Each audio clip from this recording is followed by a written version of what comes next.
Bismillahirrahmanirrahim. Assalamualaikum warahmatullahi wabarakatuh. Alhamdulillah wassalatu wassalamu ala rasulillah wa ala alihi wa ashabi azmain, amma ba'du. Mahasiswa-mahasiswi Manajemen Administrasi Bisnis Islam yang dimuliakan Allah Subhanahu wa taala. Alhamdulillah pada kesempatan hari ini kita akan melanjutkan perkuliahan kita dengan mata kuliah Islamic Worldview. Kemarin saya sudah sempat menyampaikan sedikit tentang apa itu Islam. Namun hari ini kita akan memperjelas lagi pengertian dan karakteristik ajaran Islam.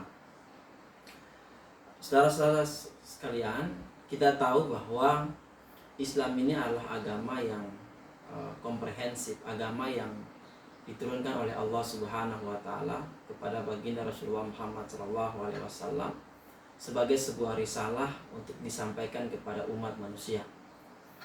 Kalau kita lihat dari pengertian Islam itu sendiri, maka Islam itu secara etimologis, Islam berarti tunduk, patuh, dan selamat.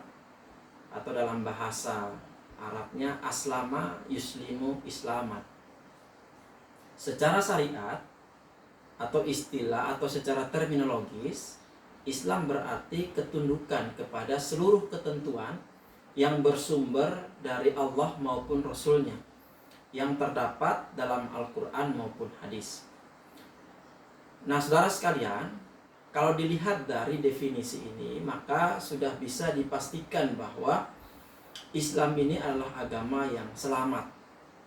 Islam ini adalah agama yang tunduk, agama yang patuh terhadap sesuatu yang sudah ditentukan oleh Yang Maha Kuasa.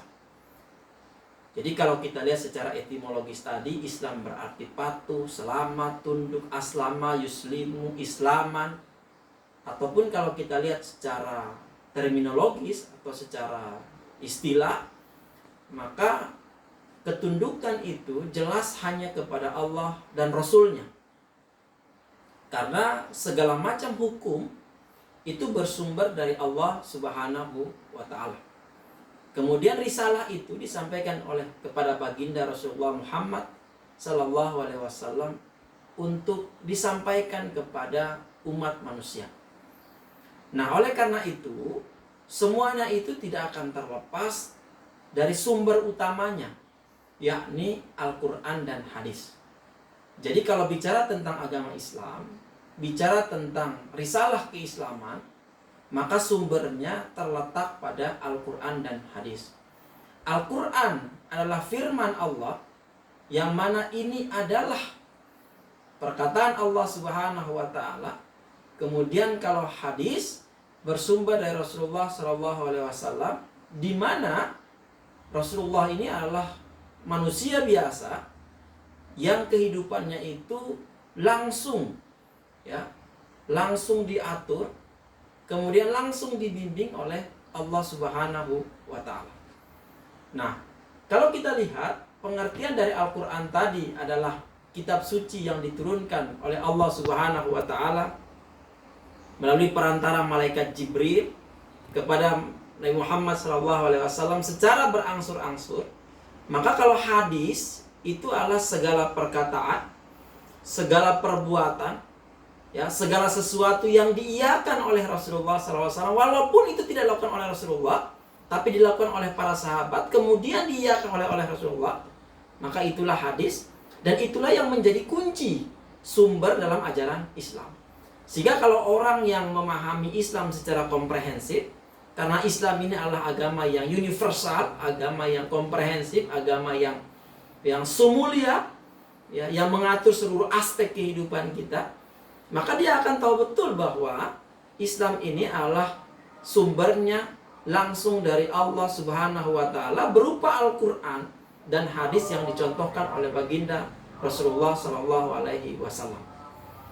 Nah, saudara sekalian, kalau kita lihat dari pengertian ini saja, maka sudah barang tentu kita tidak boleh ada keraguan di dalamnya. Karena kalau bicara tentang Islam, berarti memunculkan sesuatu yang sifatnya meyakini. Artinya meyakini di sini adalah meyakini kebenarannya. Jadi kita tidak boleh menolak walaupun hanya satu ayat dalam Al-Quran, ataupun ada satu ayat atau satu hadis yang kita tolak, padahal hadis tersebut menggambarkan tentang perilaku kehidupan Rasulullah Shallallahu Alaihi Wasallam. Nah, oleh karena itu maka sudah barang tentu ketika seseorang mengucapkan asyhadu an la ilaha illallah wa asyhadu anna Muhammadar Rasulullah, maka komitmen dia dengan kesaksiannya tersebut, dia meyakini bahwa Allah adalah Robnya, maka konsekuensi daripada keyakinan dia itu adalah bagaimana dia menghambakan dirinya hanya kepada Allah tanpa bercampur sesuatu perkara-perkara yang dapat menyebabkan keislamannya itu luntur. Nah, sehingga Islam ini adalah keselamatan. Ya, keselamatan, kemudian ketaatan, tunduk patuh. Yang mana konsekuensi dari seorang beragama Islam, dia harus tunduk, dia harus patuh terhadap apa yang diperintahkan dalam Al-Quran maupun hadis Rasulullah Sallallahu Alaihi Wasallam. Nah, teman-teman sekalian, mahasiswa sekalian, kalau kita lihat pula ya, bicara tentang Islam berarti kita bicara tentang aturan. Ya, yang namanya manusia itu tidak ada yang hidup tanpa diatur. Kita hidup di negara kita saja ya, negara kita Republik Indonesia, kita diatur. Ya, kalau kita ke jalan raya ada namanya lampu lampu merah ya, menunjukkan bahwa kalau ada kendaraan ketemu lampu merah maka dia harus berhenti. Ketemu lampu hijau maka dia harus jalan. Ketemu lampu kuning artinya apa? Diatur dengan rambu-rambu tersebut. Maka di dalam Islam pun juga mengatur itu semua. Ya. Aturan itu dilandasi menjadi beberapa aturan. Ada aturan kepada Allah Subhanahu wa taala, ada aturan pribadi individu kita, kemudian ada aturan keluarga, kemudian ada aturan bermasyarakat, aturan dengan alam semesta, dalam hal ini flora maupun fauna, dan aturan-aturan yang lain. Nah, aturan-aturan itu semuanya bersumber dari Allah Subhanahu wa taala. Maka di sini yang akan kita bahas pertama adalah aturan kita kepada Allah Subhanahu wa taala. Al-Qur'an itu 30 juz. Ya, dengan 114 surat. Ya, dengan 6.600 sekian ayat. Nah, itu berupa aturan di dalamnya. Allah memberikan aturan-aturan bahwa kalau kamu hidup di dunia, itu tidak mungkin terlepas dari aturan. Nah, konsekuensi kita ketika kita memahami syahadat kita, asyhadu an la ilaha illallah wa asyhadu anna Muhammadar Rasulullah, konsekuensi dari syahadat itu adalah apa? Adalah kita mematuhi apa yang sudah diatur oleh Allah Subhanahu wa taala berupa garis-garis besar dalam kehidupan kita beragama, yakni agama Islam. Maka aturan yang pertama adalah aturan Allah Subhanahu wa taala yang ini mutlak. Konsekuensi dari aturan Allah itu bukan hanya konsekuensi dunia, tapi juga konsekuensi akhirat. Artinya seluruh apapun juga yang kita lakukan itu akan dimintai pertanggungjawaban di hadapan Allah Subhanahu wa taala.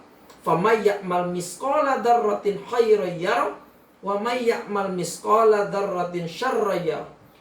Sekecil apapun perbuatan kita berupa kebaikan-kebaikan, ya, maka itu akan ada pahala di sisi Allah Subhanahu wa taala. Begitupun sebaliknya. Sekecil apapun perbuatan buruk kita atau dosa kita, maka pasti akan pula ada balasan dari Allah Subhanahu wa taala. Sehingga aturan-aturan yang sudah Allah buat ini harus menjadi semacam cerminan bagi kita bahwa dalam kehidupan ini aturan Allah itu mutlak sifatnya. Tidak boleh ada yang disebut dengan tawar-menawar aturan dengan Allah. Karena hari ini banyak di antara kita yang ketika Allah perintahkan sesuatu dalam Al-Quran berupa aturan-aturan, ada semacam tawar-menawar, ya, yang pada hakikatnya dia tidak melaksanakannya. Nah, inilah yang saya kira perlu ada semacam komitmen kita dalam beragama. Kita memaklumi betul bahwa ketika kita bicara tentang Islam, karena Islam itu agama yang universal, agama yang sumulia, agama yang rahmatan lil alamin, yang akan kita bahas nanti tentang garis-garis besar ajaran Islam. Tapi setidaknya kalau kita bicara tentang aturan, maka kita yakini betul bahwa aturan yang pertama adalah aturan terhadap Allah Subhanahu wa taala, aturan Allah Subhanahu wa taala.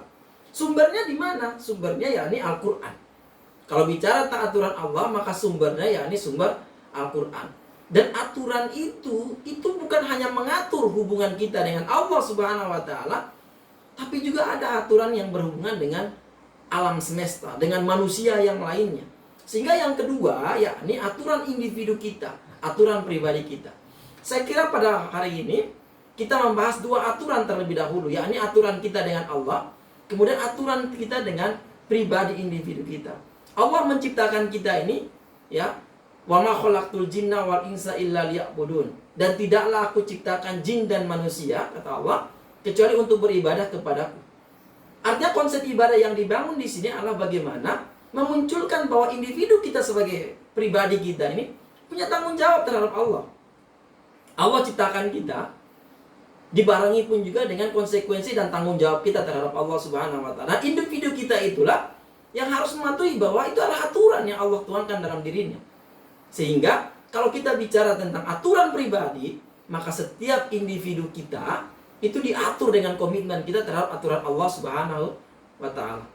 Nah, anak-anak sekalian, para mahasiswa harus tahu betul bahwa jangan hanya kita beragama dalam konsep individu kita saja, tapi kita beragama ini kan universal. Ya, maka Islam itu disebut sebagai agama yang rahmatan lil alamin. Konsep rahmatan lil alamin, Islam ini adalah pembawa kebaikan-kebaikan. Yang mana kebaikan ini bukan hanya untuk ya pribadi kita saja, melainkan untuk alam semesta. Nah, saya kira untuk kesempatan siang hari ini saya hanya membahas dua hal, yakni aturan kita terhadap Allah dan aturan kita terhadap individu atau pribadi kita. Insya Allah mudah-mudahan pekan depan kita akan membahas tentang aturan kita dalam berkeluarga, aturan bermasyarakat, aturan alam lingkungan semesta kita, yang mana semua ini nanti akan punya tujuan, yakni ibadah. Ya, jadi semua aturan itu akan menjadi nilai ibadah di hadapan Allah Subhanahu wa Ta'ala, karena itu adalah ending daripada kehidupan kita. Saya kira mungkin ini saja untuk pertemuan kita pada hari ini. Mohon nanti teman-teman para mahasiswa ya disimak betul ya materi yang disampaikan pada siang hari ini. Kemudian nanti kalau ada yang ingin bertanya atau ada yang ingin menyampaikan sesuatu, bisa langsung ketik di kolom komentar dan juga diberikan komentarnya. Kemudian untuk daftar hadirnya bisa sekalian diisi di dalamnya. Ya, terima kasih. Hanya itu saja yang bisa saya sampaikan untuk pertemuan kita. Mudah-mudahan saudara bisa memahami dan saudara bisa mengetahui bahwa prinsip kehidupan kita ini adalah bagaimana kita mematuhi aturan Allah, dan juga kita mampu menjalani aturan kita sebagai individu kita, sebagai pribadi-pribadi kita. Karena itulah yang akan dipertanggungjawabkan di hadapan Allah Subhanahu wa Ta'ala. Jangan lupa di like and subscribe. Terima kasih. Assalamualaikum warahmatullahi wabarakatuh.